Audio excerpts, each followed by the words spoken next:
Terence Crawford, didn't sugarcoat his thoughts when the news broke about Jake Paul stepping into the ring with Gervonta Tank Davis. He immediately dismissed it as ridiculous, saying Tank's too small to survive even one full round. When Crawford first heard about the matchup, he couldn't believe it. It sounded more like a publicity stunt than a real fight. Tank has built his career dominating the lighter divisions with skill and precision. While Jake Paul walks around as a naturally heavy, fully grown cruiserweight, Crawford said it straight. This fight ignores logic. The size gap alone makes it unfair. Physics will end that fight long before skill does. I believe that this is a mismatch, and I believe that Jake Paul will knock Tank Davis out, maybe in the third, maybe in the fourth round. Tank will try to move, he will try to stick and move. It's not going to work out for him, and he will eventually get knocked out.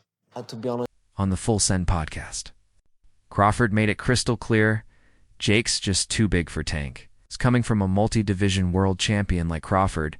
That statement carries weight. He's not Tank's biggest supporter, but he respects what the man can do inside the ropes. Crawford acknowledged Tank's sharp reflexes, explosive power, dangerous timing, but he also pointed out the brutal truth. None of that matters when your opponent outweighs you by 30 or 40 pounds. Crawford believes that in boxing there's no escaping reality.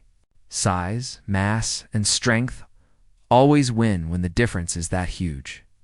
Maybe he'll fight Jake Paul instead. What do you think of that? I think that's terrible. Why?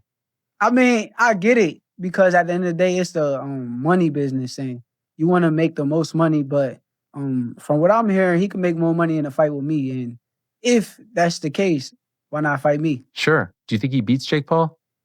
Do I think he beats Jake? Yeah. I mean, Crawford admitted Tank's talent is special. He's fast, he's accurate, and he hits hard. But when it comes to Jake Paul, Crawford believes skill won't be enough to balance the scales. Even if Tank bulked up to around 150 pounds, he'd still be giving away too much. Jake's power advantage is just overwhelming.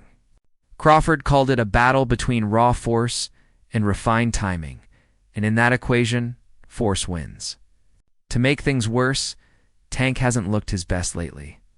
His last fight, a draw against Lamont Roach, exposed flaws. Fans expected a blowout, but instead they saw Tank looking slower, less focused, and less dominant. And right after that, instead of running it back for redemption, Tank took on Jake Paul, a move that even Crawford called confusing and risky. It's kind of weird because Jake Paul is extremely bigger than Tank. And I mean, but with it being Paul, on the other hand, has turned controversy into a career. Every step he takes is a calculated move for attention. From facing ex-UFC champions to pulling retired fighters back into the ring, he's built a path filled with headlines. In late 2024, he managed to bring Mike Tyson, nearly 60, out of retirement. The whole world tuned in, and though Tyson fought with heart, he couldn't keep up. Jake won, but Crawford. That wasn't an achievement, it was exploitation. He said it best, weight classes exist to protect fighters.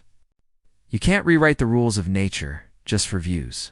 Tank looked very uncomfortable facing off. He just did. I've seen other face-off this Tank done. He gets in their face and they're intense and he looks good. He looked very meager up there. You've had 8 fights and you're going to go tangle with Tank Davis. And the story instantly comes out. Jake is so much bigger. There is such a compliment to Jake within that insult. It is meant to be an insult. It is meant to take away from a potentially glorious... Crawford explained that a boxer's frame defines everything: their movement, their power, their rhythm.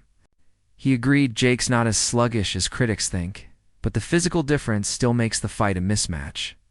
One clean right hand, Crawford said, and Tank's night is over. He didn't say Jake's an elite technician. He said Jake's strength, compared to Tank's body, is dangerous. Crawford reminded fans that even a 10 or 15-pound difference can shift an entire fight's outcome. But here we're talking about a 40 or 50-pound gulf, and in boxing, that's not just risky, it's reckless. Look at this face-off, Henry. What are your thoughts? You're hearing that from me. That's cringe. In some weird way, I kind of like cringe it. About it? He's trying to big man the smaller guy, who the smaller guy to me is dangerous. I think Tank Davis is going to put the hands on him, but I like it, bro. I will say something about Jake Paul. He's brought a lot of attention to boxing. Tank Davis guaranteed $40 million. If you were in that position, would you fight Jake Paul? Oh, hell yeah. You got to give Jake Paul. Despite all his criticism, Crawford admitted he'll still be watching when the bell rings. He understands the appeal. It's bizarre, dramatic, and unpredictable. People love chaos, and Jake Paul knows exactly how to turn chaos into money. Crawford said it himself. It's not pure boxing, but it's entertainment. And whether fans love him or hate him, Jake knows how to make the world pay attention. 133 pounds, a 5'7" wingspan. Tank fighting me would be a fairer matchup. We're basically the same size. And you wonder why fans think Jake's fights are rigged? Because every time we see some nonsense like this, it feels like WWE with boxing gloves. Here's the kicker, though. Jake threatened to sue anyone who calls his fights rigged. Meanwhile, Gervonta Davis's team stands by his choice. His coach, Calvin Ford, says skipping a rematch with Lamont Roach was the right call. Ford believes Tank already gave Roach the biggest night of his life. And going over it again wouldn't add a thing to Davis's legacy. Tank already gave that man the moment every fighter dreams of, Ford said. He made him famous. That's more than enough. I hit Jake was he ain't gonna fight back. He said, fat. So I said, you got to take him serious. You know what I'm saying? Because he talked about, he had you on a hit list before this fight even happened. So his mental is on. Ford reminded everyone that this isn't new for Tank. Every time he fights someone, they walk away with more fame than they had coming in. Look at Isaac Cruz, Ford pointed out.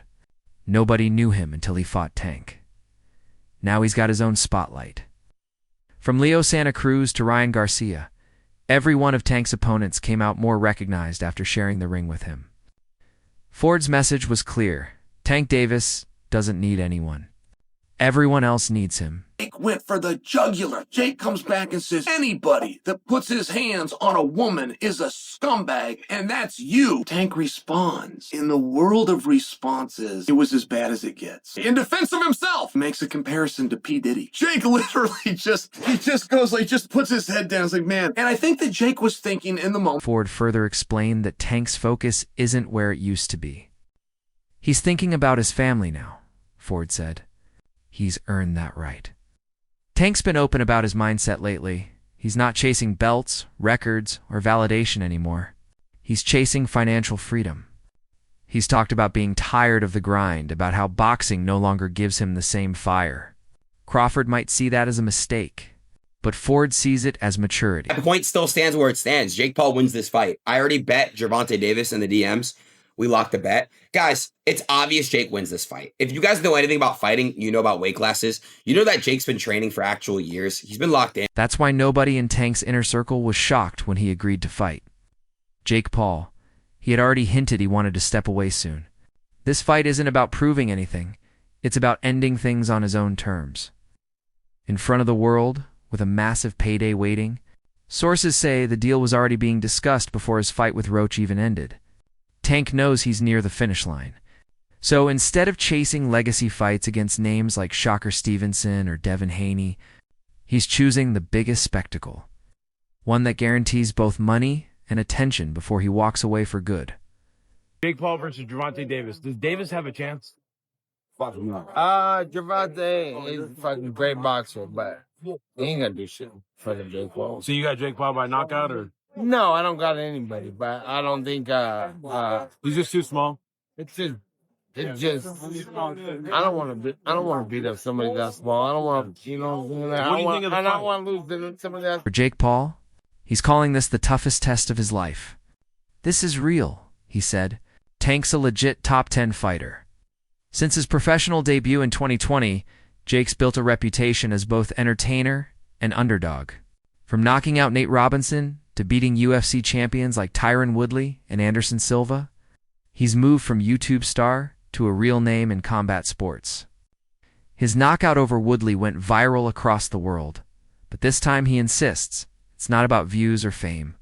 Facing Tank Davis, Jake says, is about proving that his journey from internet sensation to legitimate boxer isn't just a storyline, it's a statement.